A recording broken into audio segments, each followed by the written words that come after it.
आज के इस वीडियो के अंतर्गत देखिए, आज का हमारा प्रश्न है, नोट कर लीजिएगा अपनी बुक में कि जैव निम्नीकरणीय पदार्थ किन्हें कहते हैं, उदाहरण दीजिए। ठीक है, प्रश्न क्या बना कि जैव निम्नीकरणीय पदार्थ किन्हें कहते हैं, उदाहरण दीजिए। इस प्रश्न को आप नोट कर लीजिएगा।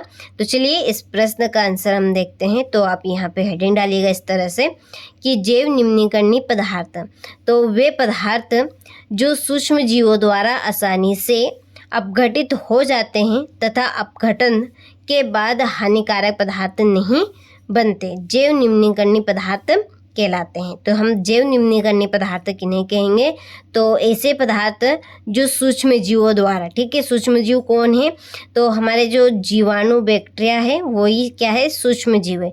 ठीक है, तो सूक्ष्म जीवों द्वारा आसानी से अपघटित हो जाते हैं। अपघटित यानी कि सड़ गल जाते हैं तथा अपघटन, ठीक है, वो आसानी से सड़ गल जाते हैं, तो उसके बाद वो कोई से भी हानिकारक पदार्थ नहीं बनाते, ठीक है, जिनसे हमें नुकसान पहुँचे। इस तरह के कोई से भी वो पदार्थ नहीं बनाते, बल्कि वो एक खाद बनाते हैं जो कि हम खेतों में इस्तेमाल करते हैं। ठीक है, जिसे हम क्या कहते हैं, जैव निम्नीकरणीय पदार्थ। देखिए, जैसे कि पेड़ पौधों से जो सूखकर पत्तियाँ गिरती है, तो उनको सड़ाने गलाने का काम कौन करते हैं, जो सूक्ष्म जीव होते हैं वो करते हैं। ठीक है, तो वो सड़ा गला कर उनको मिट्टी में मिला देते हैं और एक अच्छे खाद की फिर ठीक है, बाद में हमें कई दिनों बाद उससे एक अच्छा खाद मिलता है। यदि आप भी ये करेंगे, बहुत सारी जो सूखी पत्तियां होती है या घर से निकलने वाला जो कचरा होता है, ठीक है, उसको आप गड्ढे बनाकर उसमें भेला करेंगे, ठीक है, उसके ऊपर से आप मिट्टी कर देंगे,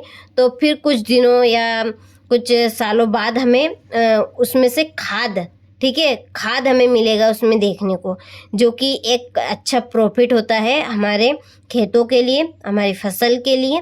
आप करके देखिएगा। ठीक है, और जैसे कि कोई सा भी जानवर जब मर जाता है, तो मरने के बाद उसको सड़ाने का काम कौन करते हैं, जो सूक्ष्म जीव करते हैं। ठीक है, जो कि जीवाणु और बैक्टीरिया होते हैं, तो वो भी हमें नुकसान नहीं पहुंचाते हैं।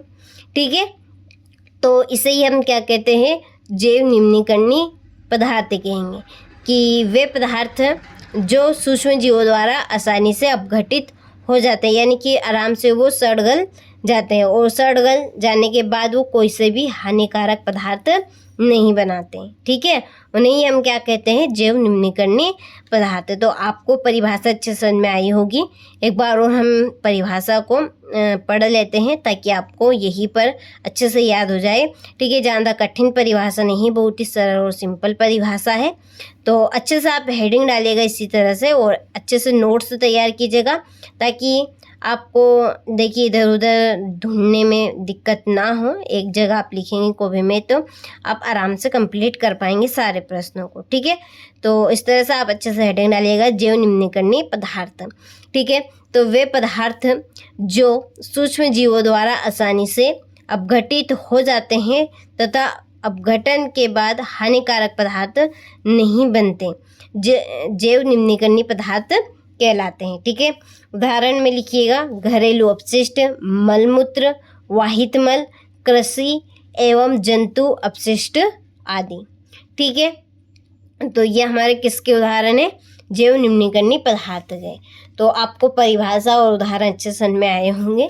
तो यहाँ से आप अच्छे से स्क्रीनशॉट ले लीजिए और अच्छे से अपनी नोटबुक में इस प्रश्न के आंसर को नोट कीजिएगा।